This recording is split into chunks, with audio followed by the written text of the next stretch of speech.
What happened to these walls? What's down these corridors I don't recognize?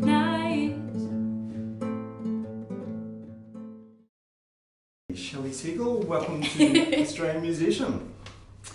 Do you remember the first song you ever wrote? How old you were? Yes, I was 11 years old, and a friend of mine who was 9 had just written this song. It was about this guy driving in his car down the road, and I thought that was the coolest thing ever. And I said to her, how do you do it? How do you write a song? And she said, it's really easy. You just do it. So I thought that was really good advice, and I remember I went upstairs to my room and I just started writing, and it was this awful love song about some boy in my class, and I still remember how it goes. I didn't have an instrument with me at the time. I played a bit of piano, but not really enough to compose, and so it was just melody and vocals, lyrics on its own, and that was the start, and I just haven't stopped since then. Yeah. What did you listen to growing up?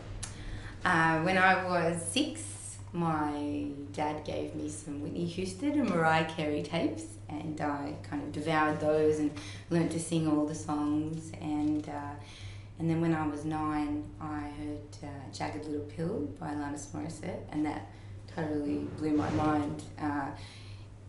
It was a big contrast to the other singers that I'd been interested in, because I felt like it's not just about the vocals or the sound of the voice, but just the stories that she's telling behind it and how much you can actually convey with music. So I think I listened to that album every night for about 2 years on repeat. Then I got into some roots artists like Ben Harper. I loved Ben Harper and Ani DeFranco. Again, that kind of political bent to music, like putting a worldview in there at the same time as this awesome soundscape. And I listened to Jewel. I loved the sweet delicateness of Jewel's voice. I loved Aretha Franklin, just that power, it was powerful voice. And then when I started studying music after high school, I got into jazz and all jazz greats. Travel seems to be a big part of your artistic experience too. What does travel do for your music? Well, it does for my music the same that it does for my psyche. You know, it forces you to stay open and alert. Sometimes it's so easy when you're, in your hometown and you're just kind of getting from A to B. You stop even looking at the buildings around you. Especially me, I'm very focused. I'm off in my head, or really, focused with people. So what's great about being on the road is you're in a new place. It forces you to be alert and really open. So hearing new sounds, having new ideas, new thoughts, and that helps me to write a lot on the road. Yeah, you've just come back from a fairly extensive US tour. Many artists never get to play overseas. Can you explain how you did it? Yeah, I'm so lucky. That was actually my 9th tour. I just got back of the US. My first record was called An Atheist Album, and that was my documenting my journey from being a believing, practicing Jew to being an atheist, a free thinker, a secularist. It was this huge change of my worldview, and so that was my first record, and it really resonated with a growing secular movement in the United States. And so the first time I went to the US to play was for what was called the Reason Rally, which was a huge demonstration with 35,000 people on the National Mall in Washington, D.C. Everyone, united and there to ask for evidence-based policies and equal rights. And it was amazing to have that experience of singing to that many people who, were engaged with the same issues that I was engaged with. And that was really the start of it for me.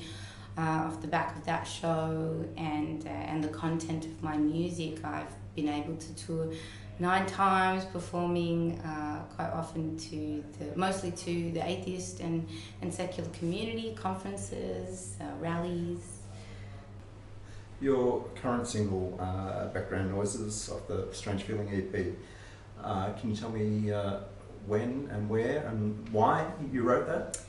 Yeah, I wrote that song about a divorce, some friends, close friends of mine, and was talking to one of them, and particularly the imagery that struck me was when they were saying how they were waking up in a new place every morning and having to kind of remember everything that had happened and wonder, where am I? And that really made me,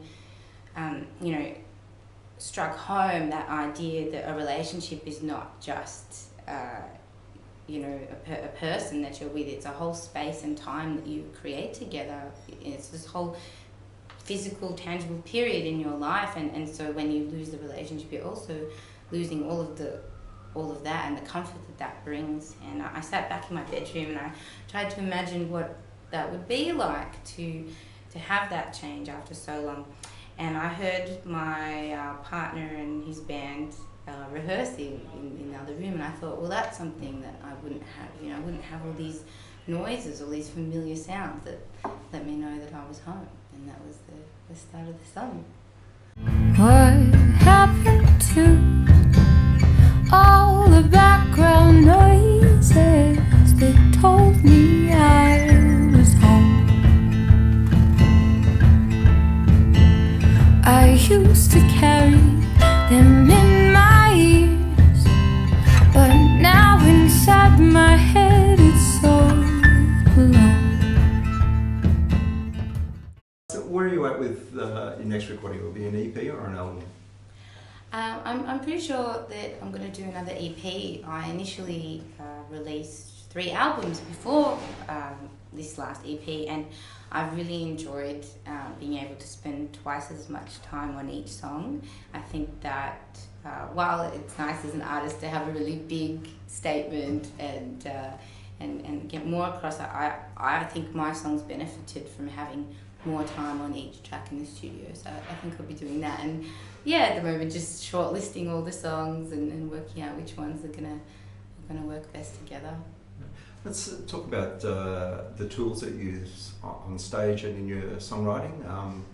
The Taylor, is this your main guitar? Yes, well I go through stages, I think, where I've got the steel string as well, and I guess you every year or a year and a half, I think I change over and take my steel back, go back to the nylon, because you're craving a slightly different sound, especially with my hand at the moment. The nylon's a bit easier, and that's it really. It makes it on the road, especially on tour, it'll be just me and my guitar. I've got my DI and my mic that I bring.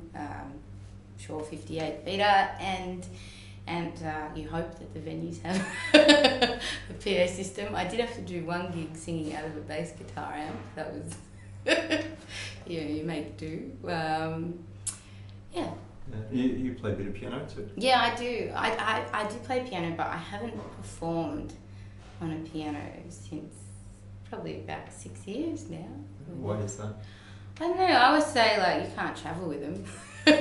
This is a lot more portable. The last time I performed was at Box Hill TAFE in my music degree. I did a performance for everyone on the piano, and it's just, I don't find it as convenient.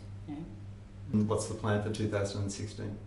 2016 we'll be seeing the release of my new EP, which is still being dreamed about. Yeah, and another tour, another 3 to 4 month tour of the US, and at least another tour around here. Right. Shelley Segal, thanks for your time. Thank you.